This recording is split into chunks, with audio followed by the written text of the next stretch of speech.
பொண்ணோட அனுமதியே இல்லாம அவங்க போன்ல இருக்கக்கூடிய ரொம்ப பர்சனலான பிரைவேட்டான போட்டோஸ் வீடியோஸ் எல்லாத்தையுமே காப்பி பண்ணி ஆன்லைன்ல லீக் பண்ணிட்டான்.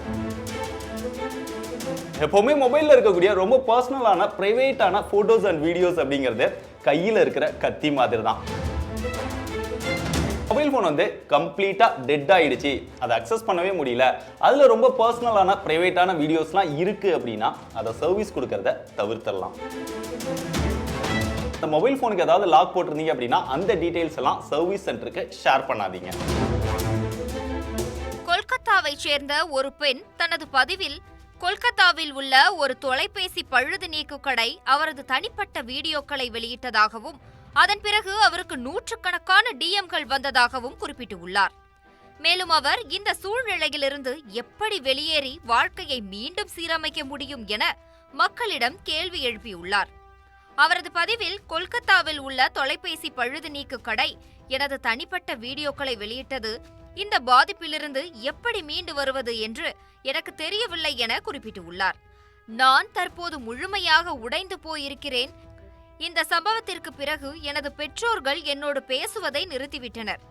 எனது அனைத்து சமூக ஊடக கணக்குகளையும் நான் நீக்கிவிட்டேன். தொலைபேசி எண்ணை மாற்றினேன். அனைவரிடமிருந்தும் தனிமைப்படுத்திக் கொண்டேன் என்று அந்த ரெடிட் பயனர் எழுதியுள்ளார்.